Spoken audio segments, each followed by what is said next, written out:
Hello students. हम exam में सामान्यतया पूछे जाने वाले क्वेश्चंस एंड आंसर्स को डिस्कस कर रहे थे। ये एग्ज़ाम में भी पूछे जाते हैं, वाइवा के लिए भी इम्पोर्टेंट है और इससे भी ज़्यादा इम्पोर्टेंट ये है कि इससे हम उस पर्टिकुलर सब्जेक्ट के कंसेप्ट्स को बहुत अच्छी तरह से क्लियर कर पाते हैं। हमने कुछ क्वेश्चन आंसर पिछले लेक्चर में डिस्कस किए थे। अब हम उसी की कंटिन्यूटी में आगे कुछ और क्वेश्चंस डिस्कस करेंगे। Now question and answers on mycology. What is the storage food material in fungi? Fungi या कवकों में जो संचित भोज्य पदार्थ है वो क्या होता है? इसका आंसर है ग्लाइकोजन। हमने पिछली बार देखा था कि फंजाई वो ऑर्गेनिज़म हैं जिसको प्लांट में रखने के भी कुछ कैरेक्टर्स हैं और प्लांट से में नहीं रखे जाने के भी कुछ कैरेक्टर्स इसमें हैं। तो जैसे कि प्लांट्स में सेल वॉल सेलुलोज की होती है, जबकि फंजाई में काइटिन की होती है या एक्सेप्शनली सेलुलोज की होती है। प्लांट्स में रिजर्व फूड मटेरियल हम देखते हैं कि स्टार्च के रूप में होता है, जबकि फंजाई में रिजर्व फूड मटेरियल ग्लाइकोजन के रूप में होता है। What are different methods of plasmogamy in fungi? Fungi में प्लाज्मोगेमी या जीवद्रव्य लयन के कौन कौन सी विधियां हैं? तो फंजाई में जैसा कि हमने डिटेल में इसको पहले के यूट्यूब लेक्चर्स में पढ़ा था कि फंजाई में जो सेक्सुअल रिप्रोडक्शन होता है वो उसके 3 स्टेप्स हैं। पहला है प्लाज्मोगेमी, दूसरा कैरियोगेमी और तीसरा मियोसिस। तो प्लाज्मोगेमी में जीवद्रव्य लयन होता है, कैरियोगेमी में केंद्रक का लयन होता है और मियोसिस में अर्धसूत्री विभाजन होता है। प्लाज्मोगेमी फंजाई में प्लेनोगैमेटिक copulation, gametangial contact, gametangial copulation, spermatization और सोमेटोगेमी के द्वारा होता है। जब 2 जीवद्रव्य आपस में पास आ जाते हैं तो उसके बाद सेकेंड स्टेप कैरियोगेमी की होती है, जहाँ केंद्रकों का लयन या फ्यूज़न होता है। तो ये 5 हैं: planogametic copulation, gametangial contact, gametangial copulation, spermatization and somatogamy. Now what is haplobiontic haploid type of life cycle? Give one example. Haplo means haploid या सिंगल, बायोटिक मतलब life form. Single life form जो कि haploid dominate करती हुई हो। Single life form में जिसमें haploid life cycle है वो किस में पाई जाती है? तो life cycle of an organism represented by a single life form which is haploid is called as haplobiontic haploid. और इसका एग्जाम्पल है पेनिसिलियम। हैप्लोबायोटिक का मतलब है सिंगल लाइफ फॉर्म जिसमें कि हैप्लॉइड लाइफ फॉर्म ही मिलता है, डोमिनेटिंग करता हुआ है, और इसका एग्जाम्पल है पेनिसिलियम।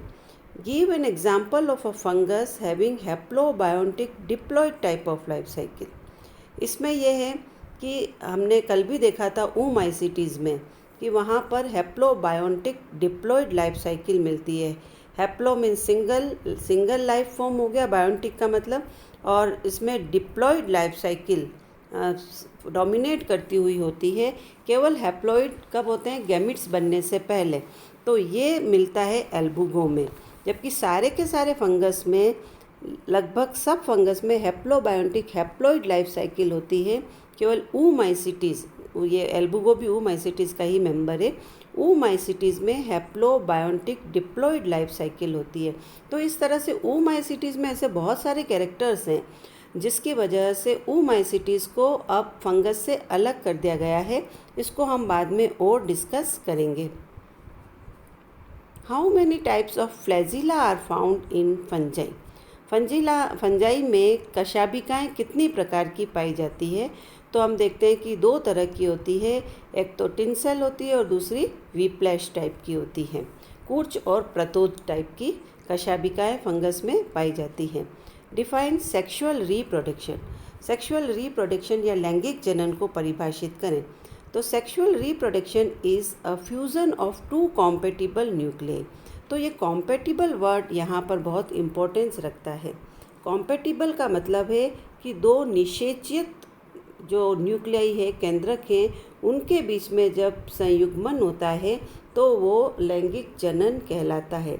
निषेचित इसलिए भी ज़रूरी है कि ऐसा नहीं है कि ओमाइसिटीज़ के मेंबर का न्यूक्लियाई ड्यूटेरोमाइसिटीज़ के मेंबर के न्यूक्लियाई के साथ में फ्यूज़ हो जाए, ये दोनों निषेचित नहीं हैं। इसलिए दो कॉम्पेटिबल न्यूक्लियाई का यहाँ पर होना ज़रूरी होता है सेक्सुअल रिप्रोडक्शन के लिए। What is karyogamy? हमने पहले भी देखा था कि सेक्सुअल रिप्रोडक्शन के 3 स्टेप्स हैं, प्लाज्मोगेमी, कैरियोगेमी और मियोसिस। तो कैरियोगेमी क्या है? It is fusion of two nuclei resulting in a diploid nucleus is known as karyogamy.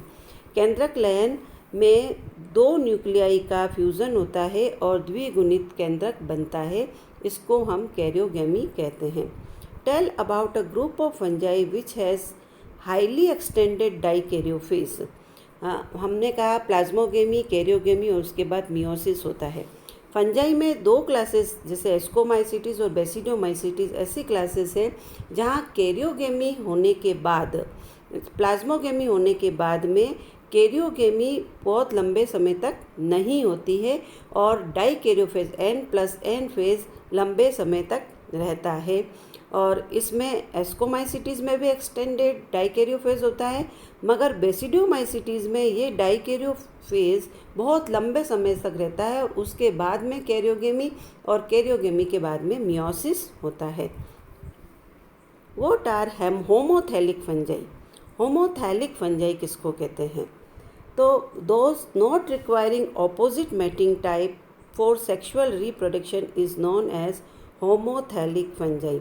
Homothallic fungi वो फंजाई हैं जिनमें सेक्सुअल रिप्रोडक्शन के लिए ऑपोजिट मैटिंग टाइप की ज़रूरत नहीं होती है, ये सेल्फ फर्टाइल कहलाते हैं। और what are heterothallic fungi? Heterothallic fungi इसके विपरीत होगा, जिसमें सेक्सुअल रिप्रोडक्शन के लिए 2 ऑपोजिट टाइप के न्यूक्लियाई या स्पोर्स या गैमेट्स या सेक्स ऑर्गन्स की आवश्यकता होगी और ये कहलाते हैं हेट्रोथैलिक फंजाई, जिसको जो कि सेल्फ स्टेराइल हैं।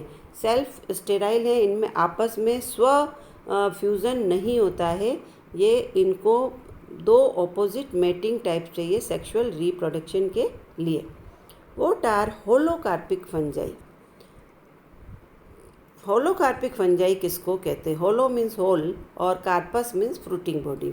तो फंजाई में 2 तरह के ये पाए जाते हैं, एक तो है होलोकार्पिक और दूसरा यूकार्पिक।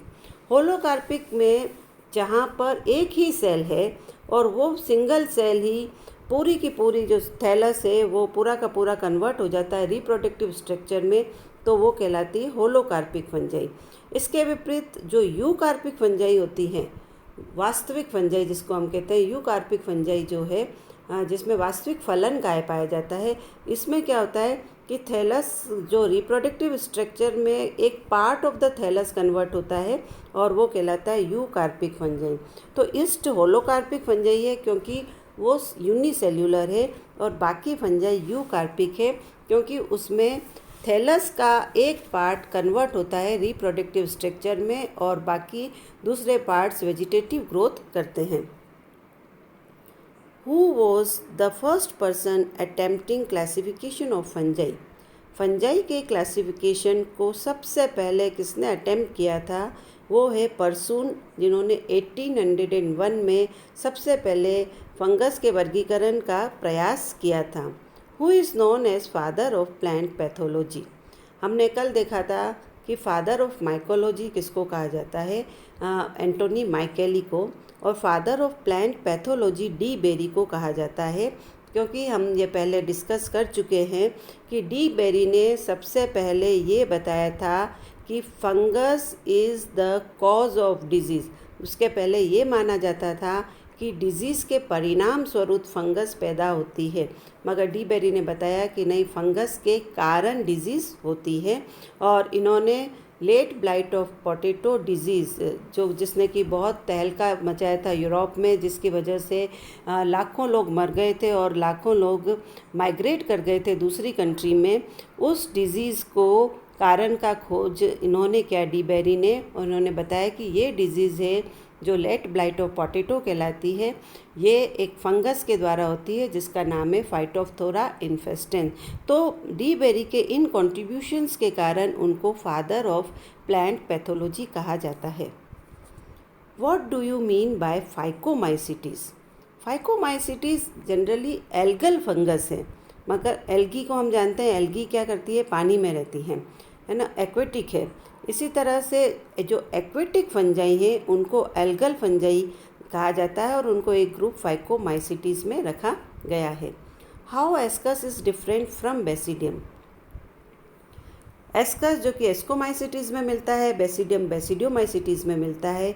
ये दोनों ही गुहा लाइक संरचना है, सैक लाइक स्ट्रक्चर है, मगर एस्कोस्पोर्स तो अंदर की तरफ बॉर्न करते हैं, जबकि बेसिडियोस्पोर्स एक्सटर्नली बॉर्न करते हैं। ये हम पहले डिस्कस कर चुके हैं कि एस्कोस्पोर्स तो आप देखें कि इसके अंदर 8 एस्कोस्पोर्स एस्कस के अंदर मिलते हैं, जबकि बेसिडियोस्पोर्स में बेसिडियम के ऊपर बेसिडियोस्पोर्स मिलेंगे। तो ये बाहर की तरफ है और वो अंदर की तरफ है। ये खास डिफरेंस है इन दोनों के बीच में, एस्कस और बेसिडियम के बीच में। Why deuteromycetes are called as fungi imperfecti? Deuteromycetes को अपूर्ण कवक क्यों कहा जाता है? They are called as fungi imperfecti because their perfect stage, sexual stage को परफेक्ट स्टेज कहा जाता है, इज़ नॉट नोन। हम ये कह रहे हैं कि इसको परफेक्ट स्टेज यहाँ पर ज्ञात नहीं है। हम ये नहीं कह रहे हैं कि परफेक्ट स्टेज नहीं पाई जाती है। ड्यूटेरोमाइसिटीज़ में उन फंगस को रखाया जाता है जिनकी परफेक्ट स्टेज ज्ञात नहीं होती है, और इसीलिए इस क्लास को डस्टबिन क्लास भी कहते हैं या फंजाई इम्परफेक्टाई भी कहते हैं। What are monoplanetic fungi? Monoplanetic fungi क्या हैं? Fungi having zoospores with only one swarming period. Zoospores का केवल एक स्वार्मिंग पीरियड होता है और वो फंजाई मोनोप्लैनेटिक फंजाई कहलाते हैं। अगर उनका 2 स्वार्मिंग पीरियड होते हैं तो वो डाईप्लैनेटिक कहलाते हैं। Now what kind of zoospores is produced by chytridiomycetes? हमने एलेक्सोपोलस का क्लासिफिकेशन देखा है जिसमें 9 क्लासेस आइडेंटिफाई की है। काइट्रीडियोमाइसिटीज़, हाइपोकाइट्रीडियोमाइसिटीज़, प्लाज्मोडियोपोरोमाइसिटीज़, oomaisities, जाइकोमाइसिटीज़, ट्राइकोमाइसिटीज़, एस्कोमाइसिटीज़, बेसिडियोमाइसिटीज़ एंड ड्यूटेरोमाइसिटीज़।